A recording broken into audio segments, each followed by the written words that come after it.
ஆசைப்படுறதில் தப்பு இல்லை. ஆனால் அந்த ஆசை தேவைக்கு தகுந்த மாதிரி இருக்கணும். தேவைக்கு மீறிய ஆசைகள் இருக்குது பாருங்கள், அது தேவையில்லை. இந்த கருத்தை வலியுறுத்தது மாதிரி ஒரு கதை உண்டு. தேவேந்திரனுக்கு திடீர்னு வீடு கட்டணும்னு ஒரு ஆசை வந்து தான். வீடுன்னா நாம் கட்டுற மாதிரி இல்லை. தேவேந்திரன் வீடுன்னா சும்மாவா? ஒரு பிரம்மாண்டமான அரண்மனை கட்டணும். அது மாதிரி இந்த 3 லோகத்துலேயும் ஒரு அரண்மனை கிடையாது அப்படின்னு எல்லாரும் சொல்லணும். இது அவனோட ஆசை. உடனே தேவ தச்சரான விஸ்வகர்மாவை கூப்பிட்டான், உத்தரவு போட்டான். விஸ்வகர்மா தன்னுடைய உதவியாளர்களை எல்லாம் கூப்பிட்டு ஒன்றா சேர்த்துக்கிட்டார். படாத பாடுபட்டு ஒரு பெரிய அரண்மனையை கட்டி முடித்தார். கட்டி முடிக்க 1000 வருஷம் ஆச்சு. தேவேந்திரன் வந்து பார்க்குறான். அவனுக்கு திருப்தி ஏற்படலை. என்னுடைய அந்தஸ்துக்கு இது ரொம்ப சாதாரணமான கட்டிடம், இதை விட இன்னும் பெருசாக கட்டு அப்படின்னா. தேவ தச்சர் திணறி போயிட்டார். அவரால் அதுக்கு மேலே எதுவும் செய்ய முடியல. என்ன பண்ணுறதுன்னு யோசனை பண்ணார். நேராக நாரதர் காலில் போய் விழுந்தார். நீங்கள் தான் என்னை இந்த பிரச்சனையிலேருந்து காப்பாற்றணும்னார். நாரதர் யோசனை பண்ணார். சரி, கவலைப்படாதேன்னார். நேராக இந்திரன்கிட்ட போனார். இந்திரன் வந்து நாரதரை பார்த்த உடனே வாங்கன்னு கூட்டிகிட்டு போய் அரண்மனையை காட்டினான். இது மாதிரி ஒரு அரண்மனையை நீங்கள் வேறு எங்கேயாவது பார்த்துருக்குறீங்களா அப்படின்னு ரொம்ப பெருமையாக கேட்டான். நான் பார்த்ததில்லை, ஆனால் என்னை விட வயசில் மூத்தவர் மகரிஷி லோமேசர், அவர் ஒரு வேளை பார்த்துருக்கிறாரோ என்னமோ அப்படின்னார். உடனே அவரை மனசில் நினச்சி தியானம் பண்ணினார். அடுத்த கணம் லோமேசர் அங்கே வந்தார். இடையில் ஒரு சின்ன துண்டு, கையில் ஒரு கமண்டலம், தலையில் ஒரு பாய், அவ்வளவுதான் அவர்கிட்ட இருந்தது. எதுக்காக தலையில் எந்த பாய் அப்படின்னு கேட்டான் இந்திரன். என்ன மாதிரி அற்ப ஆயுள் உள்ள ஒரு ஜீவன் தனியாக வீடு கட்டிக்கிட்டு திண்டாடணுமா? இந்த பாய் தான் ஒரு வீடு மாதிரி எனக்கு நிழல் கொடுக்குது அப்படின்னார் அவர். என்னது, உங்களுக்கு வந்து அவ்வளவு கொஞ்சமான ஆயுளா அப்படின்னு ஆச்சரியத்தோடு கேட்டான் இந்திரன். ஆமாம், இதை பாரு, என்னுடைய மார்பில் ஒரு பொற்காசு அளவுக்கு ரோமம் உதிர்ந்துட்டுது. எப்போ என் உடம்புல உள்ள எல்லா ரோமமும் உதிர்ந்துருமோ அப்போ என்னுடைய ஆயுள் முடியும் அப்படின்னார். எப்போ அந்த ரோமங்கள் பூரா உதிரும்னு கேட்டான் இவன். ஒரு பிரம்மா மறைஞ்சதும் ஒரு ரோமம் உதிரும். என் உடம்புல உள்ள ரோமங்களின் எண்ணிக்கை எவ்வளவோ அவ்வளவு பிரம்மாக்கள் தோன்றி அவங்க ஆயுள் முடியும் பொழுது என் உடம்புல உள்ள ரோமங்கள் பூரா உதிரும் அப்படின்னார். அப்படின்னா ஒரு பிரம்மாவோட ஆயுள் எவ்வளவு காலம்னு கேட்டான். ஒரு பிரம்மாவுக்கு 100 தேவ வருஷம். ஒவ்வொரு தேவ வருஷத்துக்கும் 365 தேவ நாள். ஒவ்வொரு தேவ நாள்லேயும் ஒன்றை மாதிரி 14 இந்திரர்கள் தோன்றி மறைகிறாங்க அப்படின்னு மகரிஷி லோமேசர் சொல்கிறார். இதை கேட்டதும் இந்திரன் ஆடி போயிட்டான். அவ்வளவு ஆயுள் உள்ள இவரே அற்ப ஆயுள்னு சொல்கிறார். நான் என்னுடைய ஆயுளை பெருசாக நினச்சிக்கிட்டு பிரம்மாண்டமான அரண்மனை கட்டணும்னு ஆசைப்படுறேனே அப்படின்னு நினச்சான். எனக்கு வீடு கட்டின வரைக்கும் போதும்னு விட்டான். அதனால் நாமெல்லாம் நம்முடைய தேவைக்கு தகுந்த மாதிரி ஆசைப்படுறது தான் நியாயம். ஆனால் அப்படியே நடந்துக்கிறோம். மனுஷன் வந்து கடவுளையே ஏமாற்றி காசு வாங்கிறதுக்குள்ள ஆசைப்படுறான். ஒருத்தன் கடவுளை நினச்சி தவம் இருந்தான். கடவுள் நேரில் வந்தார். தேவலோகத்தில் ரூபாய்க்கெல்லாம் என்ன மதிப்புன்னு கேட்டான். அங்கெல்லாம் ரூபாய்ங்கிறது உங்கள் பணத்தில் 1 கோடி ரூபாய்க்கு சமம். அதாவது தேவலோகத்தில் 1 ரூபான்னா இங்கே 1 கோடி ரூபா. அது மாதிரி எங்களுக்கு ஒரு நாளுங்கிறது உங்கள் கணக்கில் 1 கோடி வருஷத்துக்கு சமம் அப்படின்னார் கடவுள். அப்படின்னா எனக்கு நீங்கள் அதிகமாக எதுவும் தர வேணாம், உங்கள் கணக்குப்படி ஒரே 1 ரூபா கொடுங்க, அது போதும்னா இவன் ரொம்ப சாமர்த்தியமாக. கடவுள் யோசனை பண்ணார். அது ஒன்றும் கஷ்டம் இல்லை, 1 ரூபா தானே கேட்குற, கொடுத்துட்றேன். ஆனால் இப்போ வரும்பொழுது நான் எடுத்துக்கிட்டு வரல, எங்கள் கணக்குப்படியே 1 நாள் பொறுத்துக்க பணத்தோடு வந்துடுறேன் அப்படின்னு சொல்லிவிட்டு பறந்து போயிட்டார். ஒரு நாள் ஒரு தகப்பனார் தன்னுடைய பிள்ளையை அழைச்சிக்கிட்டு வந்தார். சார், இவன் சரியாக படிக்க மாட்டேங்கிறான், பெரியவங்களை மதிக்க மாட்டேங்கிறான், நீங்கள் கொஞ்ச நாள் இவனுக்கு குருவாக இருந்து நல்ல விஷயங்களை சொல்லி கொடுத்தா தேவையில்லைன்னார். பெரியவங்களையும் மதிக்காதவன் எப்படி என்ன மதிக்க போகிறான் அப்படிங்கிறது நமக்கு யோசனை வரும் இல்லையா? வேணாங்க, என்னை விட்டுருங்க அப்படின்னோம். அவர் விட மாட்டேன்னு விட்டார். இல்லைன்னா அவரே சிஷ்யன் ஆகிடுவார் போல் இருந்தது. சரி, வேறு வழி இல்லாமல் அந்த பையனையே என்னுடைய சீடனை ஏற்றுக்கிட்டு உபதேசமெல்லாம் பண்ண ஆரம்பித்தோம். அதாவது குரு பக்தின்னா அது எப்படி இருக்கணுங்கிறத பற்றி சொல்லி கொடுத்தோம் அவனுக்கு. சதமகர் அப்படின்னு ஒரு குரு இருந்தார். அவருக்கு ஒரு சீடர். அவன் பேர் துளசி சைதன்யன், நைஷ்டிக பிரம்மச்சாரி. தன்னுடைய குருவுக்கு எந்த நேரத்தில் எது தேவைங்கிறத புரிஞ்சுக்கிட்டு சேவை செய்கிறவன். ஆனால் இவனை பற்றி மற்ற சீடர்களுக்கு பொறாமை வந்துட்டுது. இவன் மட்டும் இப்படி இருக்கானேன்னு உடனே குருக்கிட்ட போய் கோல் மூட்டினாங்க. அவன் சரியில்லை, அவன் நடந்துக்கிறது சரியில்லை, அப்படி இப்படின்னு எதையாவது சொல்லி. இருந்தாலும் இதையெல்லாம் அந்த குரு நம்பலை. அவருக்கு தெரியும் யார் யார் எப்படின்னு. துளசி சைதன்யன் பெருமையை மற்ற சீடர்களுக்கு உணர்த்தணும் அப்படின்னு நினச்சார். அதுக்கு ஒரு வழி பண்ணார். ஒரு நாள் சீடர்களை எல்லாம் கூப்பிட்டுக்கிட்டு ஒரு காட்டு வழியாக போய்கிட்டு இருந்தார். அங்கே ஒரு பெரிய மலை அருவி கொட்டிக்கிட்டு இருந்தது. குரு சீடர்கள் பக்கம் திரும்பினார். இந்த மலையின் மேலே இருந்து அந்த படுபாதாளத்தில் குதிக்கிறதுக்கு உங்களில் யார் தயார் அப்படின்னு கேட்டார். ஒரு சீடனும் ஆய திறக்கலை, ஒதுங்கி நின்றுக்கிட்டாங்க. பின்னாடி மூட்டை முடிச்சோடு வந்துக்கிட்டு இருந்தான் துளசி சைதன்யன். அவனை பார்த்தார். தப்பாருப்பா, நீ மேலே இருந்து அந்த அருவியில் குதி அப்படின்னார். அப்படியே செய்கிறேன் சுவாமின்னா ஓடி போய் பொத்துன்னு குதிச்சுட்டான். அடுத்த கணமே குருநாதர் தன்னுடைய யோக சக்தியால் பறந்து போய் அவன் கீழே விழுந்துடாமல் தாங்கி பிடிச்சி கொண்டுக்கிட்டு வந்துட்டார். மற்ற சீடர்களுக்கெல்லாம் ஒரு மாதிரி ஆயிட்டுது. அடுத்தபடியாக என்ன பண்ணலாம்னு யோசித்தாங்க இவனை மாட்டி விடுறதுக்கு. ஒரு நாள் வெத்தலை அடிக்கிற ஒரு சின்ன உரலையும் உலக்கையையும் எடுத்து ஒளிய வச்சுட்டாங்க. சதமகர் சன்னியாசி இல்லை, அவர் வெத்தலை போடுவார். பல்லு சரியில்லை, அதனால் இடித்து தான் வெத்தலையை போடணும். திடீர்னு வெத்தலை பாக்கு கேட்டார். வழக்கமாக உரலில் இடித்து தர்றது தான் துளசியின் பழக்கம். உரலை தேடினா கிடைக்கல, என்ன பண்ணுறது? குரு கேட்டுவிட்டாரே, குரு சேவை தானே முக்கியம். என்ன பண்ணால் வெத்தலை பாக்க தன்னுடைய வாயில் போட்டு முன்னும் அதை எடுத்து அவர்கிட்ட கொடுத்துட்டான். குரு எதையோ படிச்சுக்கிட்டே அதை வாங்கி வாயில் போட்டுக்கிட்டார். துளசி இன்றைக்கி தாம்பூலம் நல்லா இடிக்கப்பட்டிருக்கு, ருசியாக வேறு இருக்குது, அதை இடித்த பாத்திரத்தை என் கண்ணால் பார்க்கணும்னு ஆசையாக இருக்குன்னு விட்டார். அதை மட்டும் அனுப்பி போய் நீ வர வேண்டான்னு வேற சொல்லிவிட்டார். இதை கேட்டதும் துளசி தவிச்சு போயிட்டான். இவன் போகாமல் எப்படி வாயை மட்டும் அனுப்பி வைக்க முடியும்? இவன் தவிக்கிறத பார்த்ததும் மற்ற சீடர்களுக்கெல்லாம் மனசுக்குள்ளே ரொம்ப சந்தோஷம். துளசி கொஞ்சமும் யோசிக்கலை, வாழை எடுத்தான், தன்னுடைய தலையவே அப்படியே அறுத்து வெட்டி எடுத்தான். இன்னொரு சீடங்கிட்ட கொடுத்துட்டான், எடுத்துகிட்டு போன்னு சொல்லி கொண்டுகிட்டு போய் குரு முன்னாடி வைக்கிறாங்க. அந்த தலையில் வாய் திறந்துருக்கு, வெத்தலை போட்டு முன்னு இருந்தது, தெரிஞ்சு போச்சு, சிவப்பாக இருந்தது. அவனுடைய குரு பக்தியை இப்போ எல்லாரும் ஒத்துக்கிட்டாங்க. அதுக்கப்புறம் குரு சதமகர் தன்னுடைய அற்புத திறமையினால் அந்த தலையை மறுபடியும் ஒட்ட வச்சுட்டார். துளசிக்கு உயிர் வந்துட்டுது.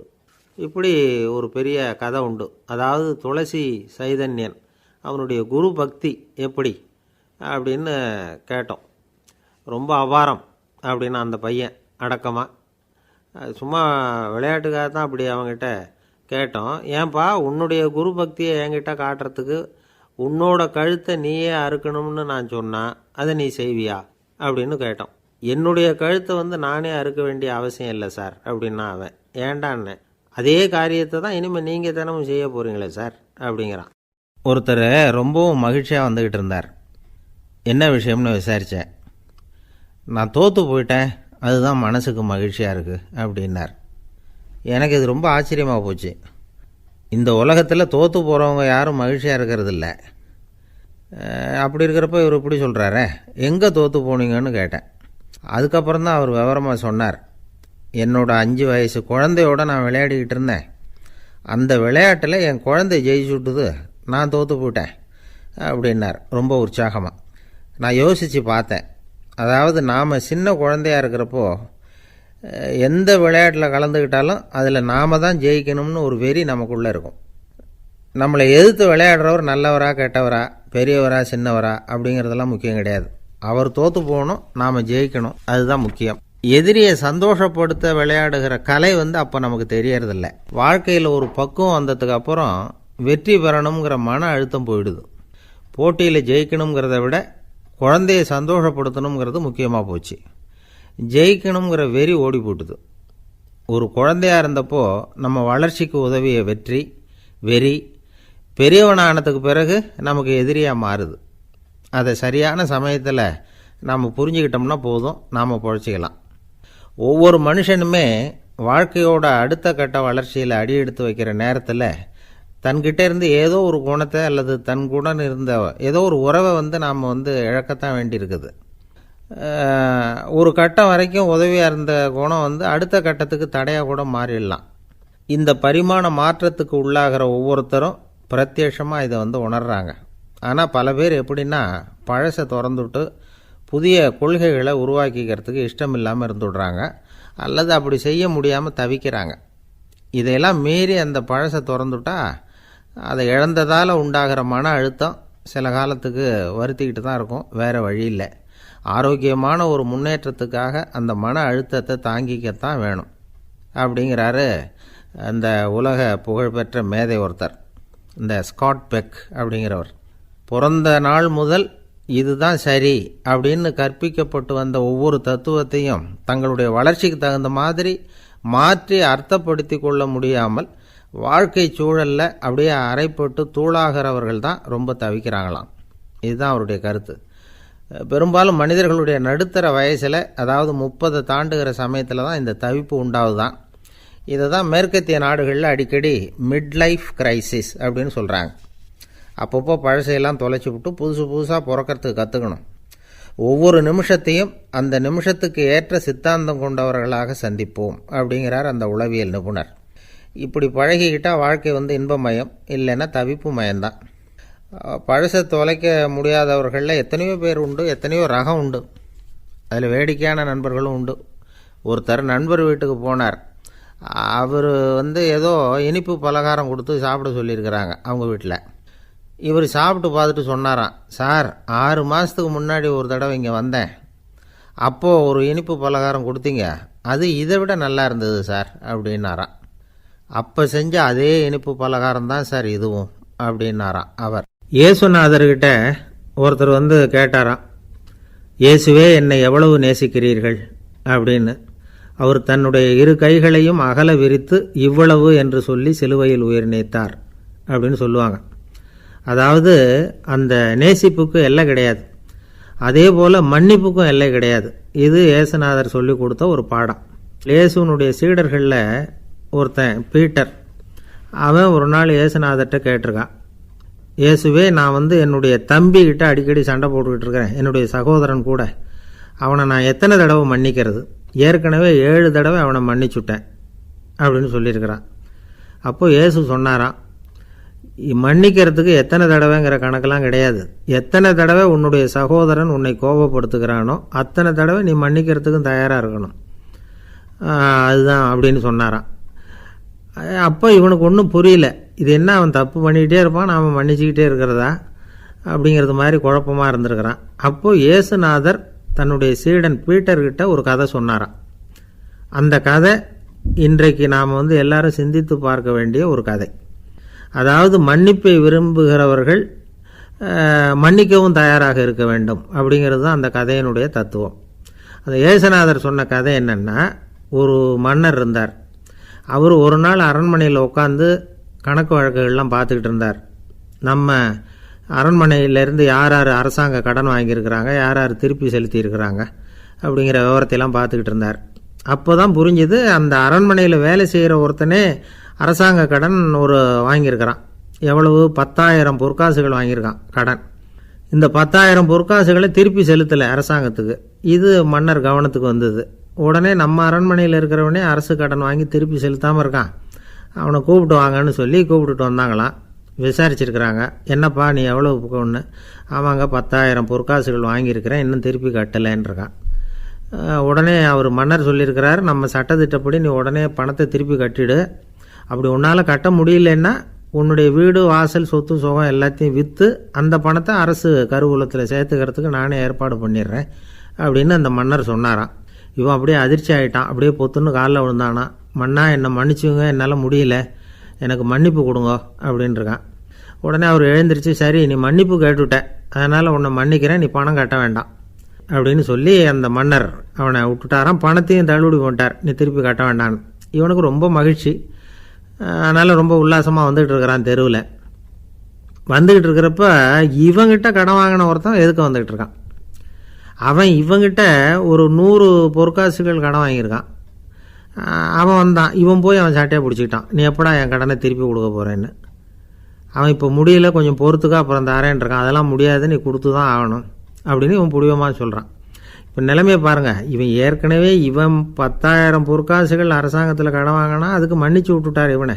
ஆனால் இவன் இன்னொருத்தனை மன்னிக்கிறதுக்கு தயாராக இல்லை. இவங்கிட்ட கடன் வாங்கின இன்னொருத்தன் 10 பொற்காசுகள், அவனை மன்னிக்க தயாராக இல்லை. அவனை கொண்டு போய் நீதிமன்றத்தில் கொண்டு போய் நிறுத்தி தண்டனை வாங்கி கொடுத்துட்டான். நீதிபதி என்ன சொன்னார், அந்த இவன் வாங்கின பொற்காசுகளை திருப்பி கட்டுற வரைக்கும் ஜெயிலில் இருக்கணுங்கிறது தீர்ப்பு. ஆனால் உடனே அரசர் காதில் விழுந்தது. சொல்லிட்டாங்க, உங்ககிட்ட மன்னிப்பு வாங்கிட்டு போனானே ஒருத்தன், அவன் இன்னொருத்தனை மன்னிக்கிறதுக்கு தயாராக இல்லை, அவனை கொண்டு போய் ஜெயிலில் அடைச்சிட்டான் அப்படின்னு. உடனே மன்னர் பார்த்தார், இவனை மறுபடியும் கூப்பிட்டு வர சொன்னார். இதை பாருப்பா, நான் உன்னை மன்னிச்சு விட்டேன், ஆனால் நீ இன்னொருத்தனை மன்னிக்கிறதுக்கு தயாராக இல்லை. அதனால் என்னுடைய தீர்ப்பையும் மாற்றுறேன், நீயும் அரசு கடன் தீர்ற வரைக்கும் ஜெயிலில் தான் இருக்கணும் அப்படின்னு சொல்லி ஜெயிலுக்கு அனுப்பிச்சிட்டாராம். இப்படி ஒரு கதையை இயேசுநாதர் தன்னுடைய சீடருக்கு சொன்னதாக ஒரு வரலாறு. அது என்ன, அதுலேருந்து நாம் புரிந்து கொள்ள வேண்டியதுன்னா, நாம் மன்னிக்கப்படணும்னு நாம் விரும்புகிறோம்னா நாம் இன்னொருத்தரை மன்னிக்கிறதுக்கு தயாராக இருக்கணும். அதனால் நாம் இன்னொருத்தரை யாரையும் மன்னிக்க மாட்டோம், ஆனால் என்ன இன்னொருத்தர் மன்னிக்கணும் அப்படிங்கிறது மாதிரி செய்யக்கூடாதுன்னு சொல்லுவாங்க. அது மாதிரி நாம் இப்போ இது தப்பாக புரிஞ்சுக்கிறவங்களும் இருக்கிறாங்க. பாவம் மன்னிப்புங்கிறதுலாம் எதுக்குன்னா, அதாவது மறுபடியும் பாவம் செய்யாமல் இருக்கிறதுக்காக தான். அதான் மன்னிக்கிறாரே அப்படிங்கிறதுக்காக மறுபடியும் பாவம் பண்ணிகிட்டு இருக்கிறது இல்லை. அதான் ஒருத்தர் கேட்டாராம், பாவத்திலேருந்து மன்னிப்பு கிடைக்கணும்னா நீ என்ன செய்யணும் அப்படின்னு கேட்டிருக்கார். அதுக்கு அவன் சொல்லியிருக்கிறான், நான் முதல்ல பாவம் செய்யணும், அப்போ தானே மன்னிப்பு கிடைக்கும் அப்படின்னு நானாம். இப்படிப்பட்டவர்கள் தான் இன்றைக்கி உலகத்தில் அதிகமாக இருக்கிறாங்க. அதனால் இந்த மன்னிப்பின் மகத்துவங்கிறது இயேசுநாதர்கிட்டேருந்து தான் நாம் புரிஞ்சுக்கணும். அந்த இயேசு சொன்ன அந்த மன்னிக்கிற மனோபாவம் இருந்தால் இன்றைக்கி உலகம் பூராவும் அமைதி பூங்காவாக இருக்கும். அதில் ஒன்றும் ஆச்சரியமே இல்லை, அதில் ஒன்றும் சந்தேகமும் இல்லை. அதனால் மன்னிக்கிற மனோபாவத்தை நாம் எல்லாரும் நமக்குள்ளே வளர்த்து கொள்ள வேண்டும் அப்படிங்கிறது தான் நாம் இன்றைக்கு எல்லோரும் சிந்தித்து பார்க்க வேண்டிய ஒரு செய்தி. ஒரு வயசான அம்மா தெரு வழியாக போயிட்டு இருந்தாங்க. அவங்க கையில் எண்ணத்தையோ வச்சுக்கிட்டு அதை அடிக்கடி பார்த்துக்கிட்டே இருந்தாங்க. ஒருத்தன் மெதுவாக அவங்கக்கிட்ட போய் கையில் இருக்கிறது என்ன அப்படின்னு எட்டி பார்த்தா அவங்க கையில் 4 பல் இருந்துதான். இவன் ஆச்சரியமாக அந்த அம்மாவை பார்த்தான். ஏம்மா, உனக்கு என்ன பைத்தியமா, ஏது இந்த பல், இதை என்னத்துக்காக கையில் வச்சுக்கிட்டு அலைஞ்சிக்கிட்டு இருக்கிற அப்படின்னு கேட்டிருக்கான். அதுக்கு அந்த அம்மா விவரம் சொல்ல ஆரம்பித்தாங்களாம். இதை பாருப்பா, எனக்கு ஒரு மகன் இருந்தான், அவனை ரொம்ப செல்லமாக வளர்த்தேன். அவனை தரையிலேயே நடக்க விடுறதில்ல, எப்பவும் தூக்கி வச்சுக்கிட்டு இருப்பேன். அவன் நல்லா பெரியவனாகி பள்ளிக்கூடம் போகிறப்ப கூட அவன் புஸ்தக மூட்டையை நான் தான் சுமந்துக்கிட்டு போவேன். பார்க்குறவங்க கூட கேலி பண்ணுவாங்க, ஏம்மா படிக்க போகிறது நீயா உன் பிள்ளையான்னு கேட்பாங்க. அவன் இன்றைக்கி எவ்வளோ பெரிய மனுஷன் ஆகிட்டான், வெளிநாட்டில் பெரிய உத்தியோகத்தில் இருக்கான். சமீபத்தில் இங்கே வந்துட்டு போனான். ஒரு நாள் ஏதோ கோபத்தில் என்னை அரைஞ்சுட்டான். அப்போ இந்த 4 பல்லும் கீழே விழுந்துட்டுது. இன்னமும் கூட விழுந்திருக்கும், ஆனால் பல்லு தான் இல்லை. என் புள்ள அரைஞ்சதுனால விழுந்த பல்லு இல்லையா அது. அதனால் இதை எப்பவும் என் கையிலேயே வச்சுக்கிட்டு ஆசையோடு பார்த்துக்கிட்டு இருக்கிறேன். அவன் தான் வெளிநாட்டுக்கு போட்டான், அவனை பார்க்க முடியாத ஏக்கத்தை நான் இந்த பல்லை பார்த்து போக்கிக்கிறேன் அப்படின்னு நாங்களாம் அந்த அம்மா. இந்த கதை எதுக்காகன்னா, தாய் அன்பு அப்படிங்கிறது எப்படிப்பட்டதுங்கிறத புரிஞ்சுக்கிறதுக்காக. கல்யாணம் ஆனதுக்கப்புறம் தாயை மறந்து விடுறவங்க எத்தனை பேர் இந்த உலகத்தில், அவங்க காதில் வேணுங்கிறதுக்காக தான் இந்த தகவல். ஆனால் ஒரு விஷயம் மட்டும் நல்லா புரிஞ்சுக்கணும், தாயை மதிக்க தெரிஞ்சவங்க தான் இன்றைக்கி வாழ்க்கையில் எல்லா விதத்துலேயும் முன்னுக்கு வந்திருக்கிறாங்க. வேணும்னா விசாரித்து பார்த்துக்குங்க. இன்னொரு அம்மா இருந்தாங்க, அவங்க தினமும் ஒரு கோயிலுக்கு வருவாங்க. சாமியை பார்த்து, கடவுளே நான் இறந்து போனால் நரகத்துக்கு போகணும் அப்படின்னு வேண்டிக்குவாங்களாம். எல்லோரும் சொர்க்கத்துக்கு போகணும்னு தானே கடவுள்கிட்ட வேண்டிக்குவாங்க. இந்த அம்மா தினம் நான் நரகத்துக்கு போகணும் அப்படின்னு வேண்டிக்கிறாங்க. அங்கே இருந்த அர்ச்சகருக்கு இது சந்தேகம். ஒரு நாள் அதை நேரடியாகவே அவங்கக்கிட்ட கேட்டுவிட்டார். அதுக்கு அந்த அம்மா பதில் சொன்னாங்களாம், ஐயா, எனக்கு கல்யாணம் ஆகி ரொம்ப நாள் வரைக்கும் குழந்தை பாக்கியம் இல்லாமல் இருந்தது. கோயில் குளம் எல்லாம் சுற்றி வந்தேன். ரொம்ப நாள் கழித்து ஒரு குழந்தை பிறந்தது, ஆண் குழந்தை. அவனை நான் ரொம்ப செல்லம் கொடுத்து வளர்த்தேன். அதோட விளைவு என்ன ஆச்சுன்னா, அவன் ரொம்ப மோசமாக ஆகிட்டான். கெட்ட பழக்க வழக்கம்லாம் கற்றுக்கிட்டான். அவன் இறந்து போனால் நிச்சயம் அவனுக்கு நரகம்தான் கிடைக்கும். அந்த அளவுக்கு கெட்டவன் அவன். அப்படிப்பட்ட காரியங்கள்லாம் பண்ணிகிட்ருக்கான், எனக்கு தெரியும். இவனுக்காக நரகத்தில் கூட யாரும் தயவு காட்ட மாட்டாங்க, தாட்சண்யம் காட்ட மாட்டாங்க. அதனால் இவனுக்கு முந்தி நான் இறந்து நரகத்துக்கு போயிட்டா அங்கே இவனை கவனிச்சிக்கலாமே, இவனுக்கு பணிவிடை செய்யலாமேன்னு பார்க்குறேன் அப்படின்னு நாங்களாம். அதனால தான் நான் நரகத்துக்கு போகணும்னு தினம் ஆண்டவனை வேண்டிகிட்டு இருக்கிறேன் அப்படின்னு கண்கலங்கி அந்த அம்மா சொன்னாங்களாம். அதுதான் தாய் உள்ளம்ங்கிறது. தாயின் பெருமையை சரியாக உணர்ந்துட்டா அவங்களுக்கு எப்பவும் எந்த கஷ்டமும் வராது. இது ஏதோ உபதேசத்துக்காக சொல்கிற வார்த்தை இல்லை, உண்மையான வார்த்தை. இந்த விவரத்தையெல்லாம் நண்பர் ஒருத்தர்கிட்ட சொல்லிக்கிட்டு இருந்தேன். அவர் கொஞ்ச நாள் கழித்து என்னை தேடி வந்தார். அவர் கையிலேயும் 4 பல் வச்சுருந்தார். என்னங்க ஆச்சு, ஏதுங்க அந்த பல் அப்படின்னு விசாரித்தோம். உங்கள் உபதேசத்தை கேட்டுவிட்டு இந்த உலகத்தில் எல்லாரையும் தாயாக நினைக்க ஆரம்பிச்சிட்டேன். ஒரு அம்மாவை கடத்தரில் பார்த்து தாயேன்னு கூப்பிட்டேன். அவங்க உடனே பலார்னு என்னை அரைஞ்சிட்டாங்க, பல் விழுந்துட்டுது. அதை தான் பொறுக்கி எடுத்துக்கிட்டு நேராக உங்களை தேடி வந்துக்கிட்டு இருக்கிறேன்னார். தாயேன்னு தானே கூப்பிட்டீங்க, அதுக்கு ஏன் அரைஞ்சாங்க அப்படின்னு கேட்டோம். நான் தாயேன்னு கூப்பிட்டது அவங்க காதில் நாயேன்னு விழுந்துட்டு தான். அதுதான் அப்படி ஆயிட்டுது அப்படின்னார். ஊருக்கு வெளியில் அமைதியான ஒரு இடம், அங்கே ஒரு ஆசிரமம், அங்கே ஒரு சாமியார். அவர் தினமும் நல்ல போதனைகள்லாம் செய்வார். பல பேர் போய் அங்கேயே சில நாள் தங்கி இருந்து அவர் சொல்கிற அறிவுரைகளை எல்லாம் கேட்டுக்கிட்டு வர்றது வழக்கம். ஒரு தடவை அவரை பார்த்துட்டு போகிறதுக்காக 3 வெளியூர் தம்பதிகள் வந்தாங்களாம். அந்த மடத்திலேயே சாப்பிட்டுக்கிட்டு தங்கி இருந்து அவங்களுடைய போதனைகளை கேட்டுக்கிட்டு போகணுங்கிறது அவங்க நோக்கம். காலையில் குளிச்சுட்டு பூஜையில் உட்காந்தார் அந்த சுவாமி. இவங்களும் குளிச்சுட்டு அந்த பூஜையை பார்க்கறதுக்காக அவர் முன்னாடி வந்து உட்காந்தாங்க. பூஜை ஆரம்பமாச்சு. சம்பிரதாயப்படி அது ரொம்ப நேரம் நடந்துக்கிட்டே இருக்குது. இவங்களுக்கு நல்ல பசி இருந்தாலும் இந்த நேரத்தில் அதை எப்படி வெளியில் காட்டிக்கிறது? பேசாமல் இருந்தாங்க. அந்த சுவாமி பூஜையை முடித்தார். அதுக்கப்புறம் பேச ஆரம்பித்தார். பேச்சு அருமையாக தான் இருந்தது, அமிர்தமாக தான் இருந்தது. இருந்தாலும் இவங்களுக்கு இருக்கிற வயிற்று பசி அது சரியாக கவனிக்க விடலை. அந்த சுவாமியே இதை கவனித்ததா தெரியல. இவங்களுக்கு மனசுக்குள்ளே ஒரு எண்ணம், உள்ளே சாப்பாடு தயாராகிட்டு இருக்கும் போல இருக்குது, இந்த பேச்சு முடிஞ்சது நம்மளை உள்ளே அழைச்சிட்டு போய் சாப்பாடு போடுவாங்கன்னு நினைக்கிறோம் அப்படின்னு இவங்களாம் நினச்சிக்கிட்டாங்க. ஆனால் சுவாமி இதை பற்றி எதுவுமே பேசலை, கண்டுக்கலை. ஒரு அம்மாவால் அதுக்கு மேலே சும்மா இருக்க முடியுமா? முடியல. சாப்பாட்டை கவனிக்கலாமா அப்படின்னு சொல்லி மெதுவாக ஆரம்பித்தாங்க. கவனிக்கலாமே அப்படின்னு உள்ளே அழைச்சிட்டு போனார் சுவாமி. இவங்க ரொம்ப அவசரமாக எழுந்திரிச்சு உள்ளே ஓடினாங்க. அங்கே ஒரு மேஜை மேலே ஒரு கிண்ணம் மூடி இருந்தது. இதுதான் சாப்பாட்டு மேஜை போல இருக்குது, இங்கே சாப்பாடு வந்துடும் அப்படின்னு நினச்சாங்க. உடனே போய் சுற்றி உக்காந்துக்கிட்டாங்க. சுவாமி அந்த கிண்ணத்தை எடுத்து அந்த அம்மா கிட்ட கொடுத்தார். அவங்க அதை வாங்கி மூடியை திறந்து பார்க்குறாங்க. உள்ளே ஒரு சாவி இருக்குது. சரிதான், இது சமையலறை சாவி போல் இருக்குது, அங்கே போய் அதை திறந்து சாப்பாட்டை நாமே எடுத்துக்கிட்டு வந்து இங்கே வச்சுக்கிட்டு சாப்பிட்ணும் போல இருக்குது அப்படின்னு நினச்சாங்க. சாவி இருக்கு இல்லையா, வாங்க பூட்டு நிறையா காட்டுறேன் அப்படின்னு சுவாமி அவங்கள அழைச்சிட்டு போனார், காட்டினார். இவங்க அந்த அறையை ரொம்ப ஆவலோடு திறந்தாங்க. உள்ளே பார்த்தா அங்கே அரிசி, பருப்பு, விதவிதமான காய்கறி எல்லாம் இருக்குது. சமையலுக்கு வேண்டிய மிளகாய், எண்ணெய், பால், தயிர், நெய் இப்படி எல்லாமே இருக்குது. அடுப்பு, விறகு, நெருப்பு போட்டி அது கூட அங்கே இருக்குது. சாப்பாடு தயாராக இருக்கும்னு நினச்சிக்கிட்டு போனால் இப்படி இருக்குதே அப்படின்னு சொல்லி அதை பார்த்ததும் ரொம்ப சோர்ந்து போட்டாங்க அவங்க. சுவாமி, என்ன இது சாப்பாடு இல்லையா அப்படின்னாங்க. அதுதான் சாப்பாட்டுக்கு வேண்டிய எல்லாம் இங்கே இருக்குதே, அடுப்பு மூட்டி நீங்கள் தான் அவங்கவுங்க ருசிக்கு தகுந்த மாதிரி சமைச்சிக்கணும். இந்த சன்னியாசிக்கு எப்படி சமைக்க தெரியும் அப்படின்னு கேட்டார் சுவாமி. சாப்பாடு தயாராக இருக்கும்னு நாங்கள் எதிர்பார்த்தோம் அப்படின்னாங்க. நீங்கள் இப்படி சொல்லுவீங்கன்னு நானும் எதிர்பார்த்தேன். இது வரைக்கும் நான் எவ்வளவோ தத்துவம்லாம் எடுத்து சொன்னேன். எல்லாத்தையும் விட இதுதான் அனுபவபூர்வமான தத்துவம். ஆண்டவன் நமக்கு நல்ல மனசை கொடுத்துருக்குறான், நல்ல வாய்ப்புகளையும் தந்திருக்கிறான், அதையெல்லாம் பயன்படுத்திக்கக்கூடிய மூளையையும் சிந்தனையையும் கொடுத்துருக்குறான். அதனால் அடுப்பை தான் நீங்கள் மூட்டணும், அடுப்பை நீங்கள் தான் மூட்டணும், உங்களுக்கு உகந்ததை நீங்கள் தான் சமைச்சு ருசித்து அனுபவிக்கணும். ஆண்டவனே அதை செஞ்சிகிட்டு இருக்க மாட்டான் அப்படின்னாராம் அந்த சுவாமி. நம்முடைய வாழ்க்கையில் பல நல்ல பலன்களை பெறுறதுக்கு நாம் தான் முயற்சி பண்ணணும். அதுக்குரிய சூழ்நிலையை தான் ஆண்டவன் கொடுப்பானே தவிர அதை விளக்கிறதுக்காக தான் அந்த சுவாமி அப்படி செஞ்சு காட்டியிருக்கிறார். இது ஒரு பெரியவர் இப்படி ஒரு விளக்கம் கொடுத்தார். அதுக்கப்புறம் அந்த 3 தம்பதிகளும் தெளிவடைஞ்சுட்டாங்களாம்.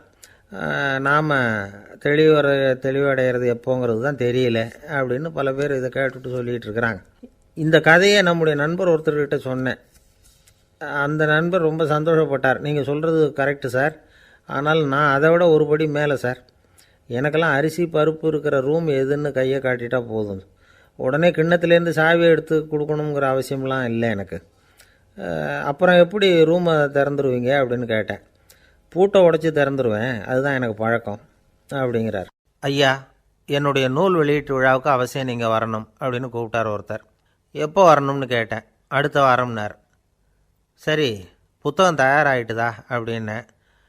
நாளைக்கு தான் அச்சிக்க கொடுக்க போகிறேன்னார். என்னங்க இது, புத்தகம் அச்சிடுறதுக்கு முன்னாடியே அழைப்புதழை அச்சடிச்சு விட்டீங்களே அப்படின்னு கேட்டேன். அதனால் என்னங்க, அந்த காலம் மாதிரி அப்போல்லாம் அச்சுக்கலை எவ்வளவோ முன்னேறியாச்சுங்க. Linotype, monotype, phototype, laser இப்படி என்னென்னமோ வந்தாச்சு. இன்றைக்கி கொடுத்தா நாளைக்கே புத்தகம் தயார் அப்படின்னார். இப்படி இந்த அளவுக்கு முன்னேறி இருக்கிற இந்த அச்சுக்கலை ஆரம்பத்தில் எப்படி இருந்தது தெரியுமா? அந்த காலத்தில் காகிதம்னா என்னென்னே தெரியாது, அப்படி ஒன்று கண்டுபிடிக்கப்படவே இல்லை. அப்போல்லாம் எதையாவது ஒன்று எழுதணும்னா அதுக்கு ஆட்டு தோலை தான் பயன்படுத்தி இருக்கிறாங்க. கண்ணுக்குட்டி தோல் கூட அதுக்கு உபயோகப்பட்டு தான். ஐரோப்பாவில் இருந்த பாதிரியார்கள் தோலில் எழுதப்பட்ட புத்தகத்தை தயாரிக்கிறதுல ரொம்ப கெட்டிக்காரங்களாம். எகிப்து, அப்புறம் மத்திய தரைக்கடல் ஓரத்தில் உள்ள நாடுகள், இங்கே எல்லாம் தோல் தான் எழுதுபொருளாக பயன்பட்டு வந்திருக்குது. ஆனால் நம்ம நாட்டில் ஓலைச்சுவடிகளை எழுத்துக்கு பயன்படுத்தியிருக்கிறாங்க. எழுதுறதுக்கு தோலை பயன்படுத்தினவங்க பிறகு பேப்பரைஸ் அப்படிங்கிற கோரை புல்லை வந்து அதுக்கு பயன்படுத்தினாங்களாம். இதெல்லாம் அப்படி கொஞ்சம் கொஞ்சமாக கண்டுபிடிச்சிட்டு வந்திருக்கிறாங்க. அந்த புல்லை வந்து கச்சிதமாக நறுக்க வேண்டியது, நல்லா பதப்படுத்த வேண்டியது, அதுக்கப்புறம் அதில் எழுத வேண்டியது, அவ்வளவுதான். பேப்பருங்கிற சொல்லே இந்த பேப்பைரஸ் அப்படிங்கிறதுலேருந்து வந்தது தான். அதுக்கப்புறம் தான் காகிதம் வந்தது. இதை முதல்ல சீன நாட்டில் தான் கண்டுபிடிச்சாங்க. அது வந்த பிறகு அச்சு எந்திரம் கண்டுபிடிக்க வேண்டிய அவசியம் ஏற்பட்டது. அதை கண்டுபிடிச்சவர் ஜெர்மானிய அறிவியல் அறிஞர் ஜான் கூட்டன்பர்க். அச்சு கலைக்கு அடித்தளம் அமைச்சவர் அவர் தான். ஜெர்மனியில் மெயின்ஸ் அப்படிங்கிற ஊரில் 1399 பிறந்தார். அவரோட மாமன் ஒருத்தர் உலோக வேலையில் வல்லவர். அவர்கிட்ட இந்த வேலையை கற்றுக்கிட்டார். அதோட வைர கற்களை வந்து பட்டை தீட்டுறதுலேயும் ரொம்ப தேர்ச்சி பெற்றிருந்தார். இளம் வயசுலேயே சும்மா இருக்க மாட்டாராம். எதை செஞ்சாலும் அதை திறமையாக செய்வாராம். அவர் தான் முதல்ல மர அச்சு எழுத்துக்களை உருவாக்கினார். அது மேலே மை தடவி பிரதிகள் எடுத்தார்.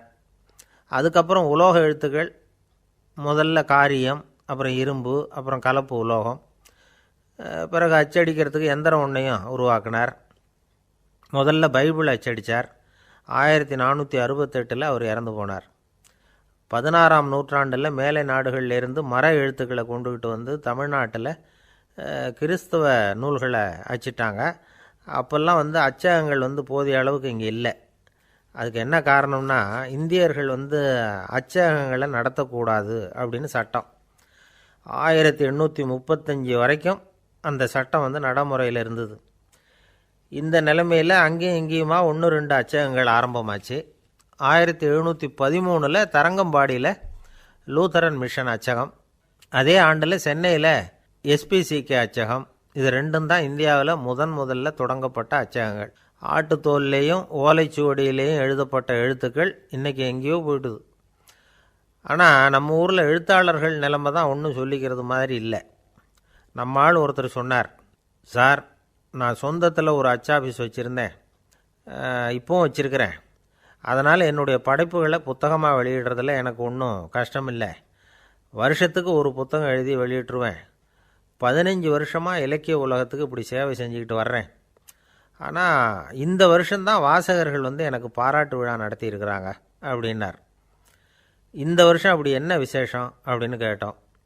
இந்த வருஷம்தான் நான் எந்த புத்தகம் எழுதி வெளியிடாமல் இருந்தேன், அதுக்காகத்தான் எனக்கு இந்த பாராட்டு விழா அப்படின்னார். ஒரு நண்பர் இருக்கார். எப்போ பார்த்தாலும் கையில் ஒரு புத்தகம் இருக்கும். புத்தகம் இல்லாமல் எங்கேயும் புறப்பட மாட்டார்.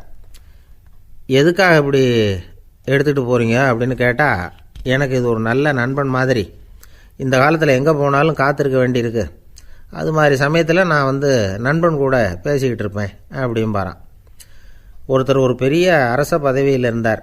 அவர் பதவியிலேருந்து இறங்க வேண்டிய சூழ்நிலை. அரசு கொடுத்துருந்த வீட்டை விட்டுட்டு வெளியில் வர்றார். வரும்பொழுது 2 கையிலையும் 2 பெட்டியை எடுத்துகிட்டு வந்தாராம். சார், உங்களுடைய உடைமைகள் அப்படின்னு கேட்குறாங்க அங்கே இருந்த ஊழியர்கள்.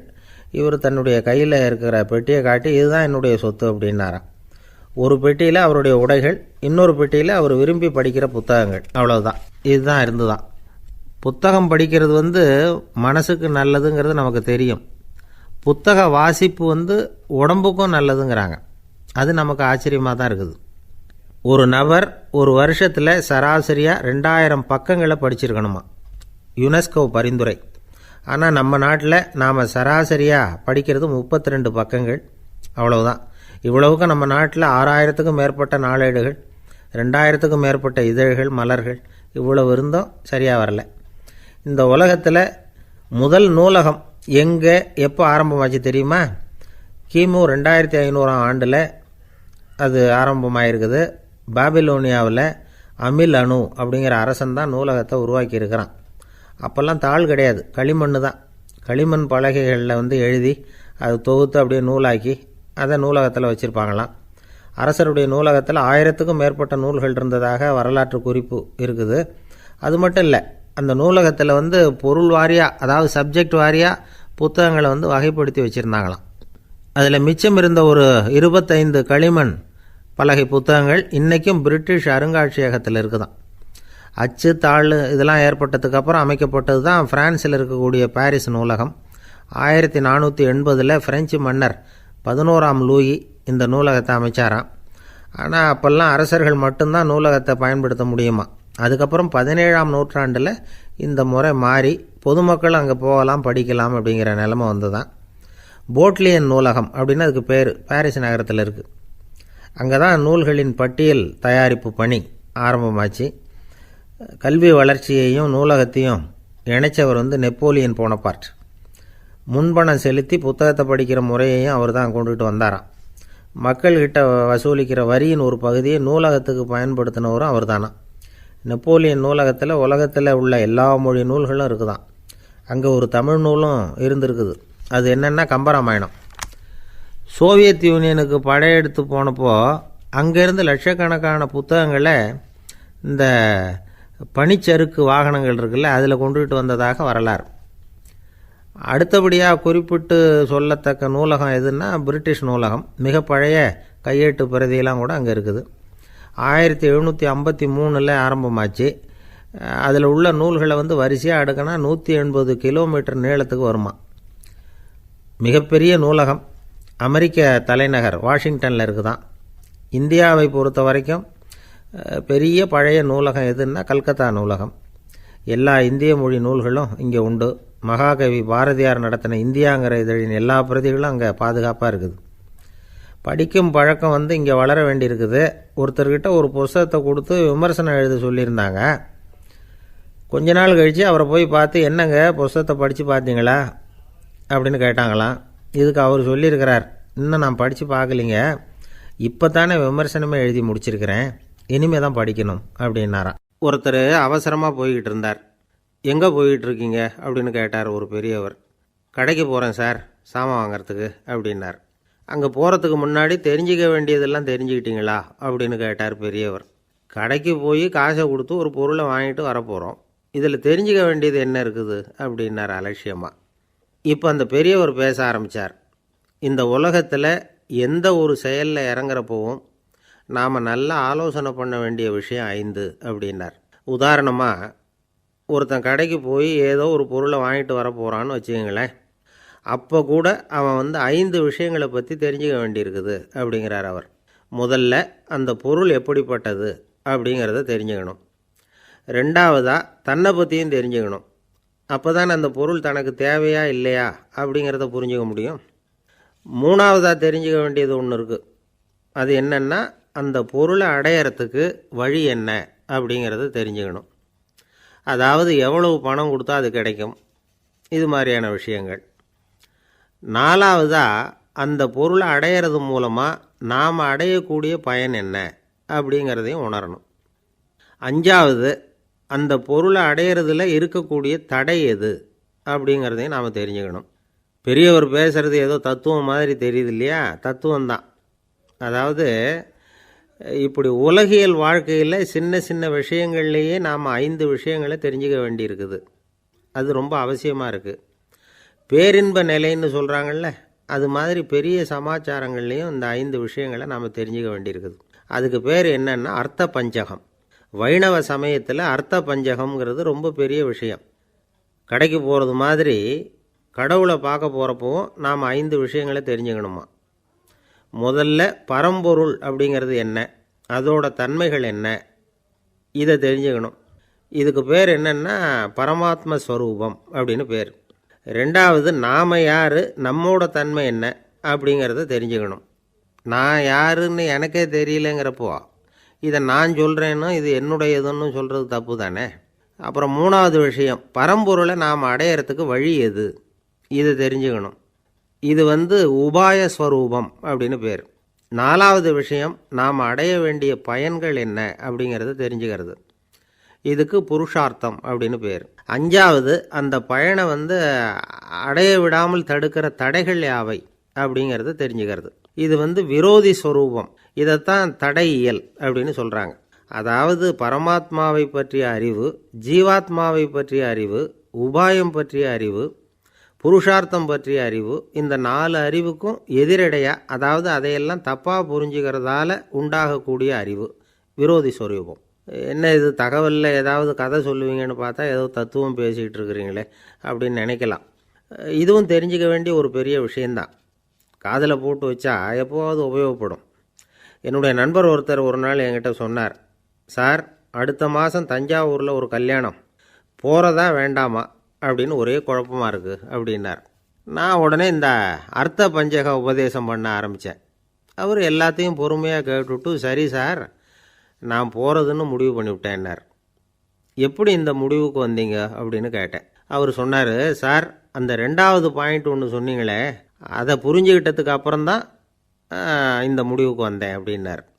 என்ன 2வது பாயிண்ட்டுன்னு? அதாவது தன்னை பற்றி புரிஞ்சுக்கணும் அப்படின்னு சொன்னீங்க. உடனே என்னை பற்றி புரிஞ்சுக்கிட்டேன், நான் யாருங்கிறது எனக்கு தெரிஞ்சுது, உடனே போகிறது தான் நல்லதுன்னு முடிவு பண்ணிவிட்டேன்னார். நீங்கள் யாருன்னு கேட்டேன். நான் தான் சார் அந்த கல்யாணத்தில் தாலி கட்ட வேண்டிய மாப்பிள்ளை அப்படின்னார்.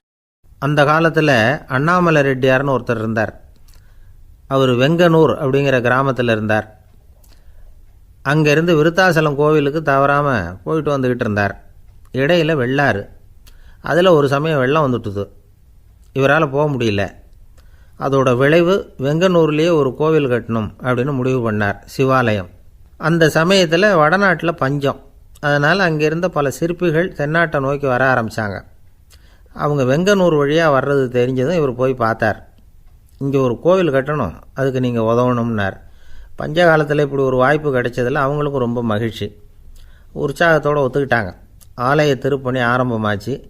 அவங்களுக்கு வேண்டிய எல்லா வசதிகளையும் இவர் செஞ்சு கொடுத்தார். அவங்களுக்கு எந்த குறையும் இல்லாமல் பார்த்துக்கிட்டார். அது மட்டும் இல்லை, ஒவ்வொரு நாளும் அங்கே வருவார். உங்களுக்கு என்ன வேணும் எது வேணும்னு கேட்பார். ஏதாவது குறை இருந்தால் சொல்லுவாங்க, உடனே தீர்த்து வைப்பார். இவரும் கேட்பார், எந்த குறையாக இருந்தாலும் என்கிட்ட சொல்லுங்க அப்படின்னு சொல்லுவார்.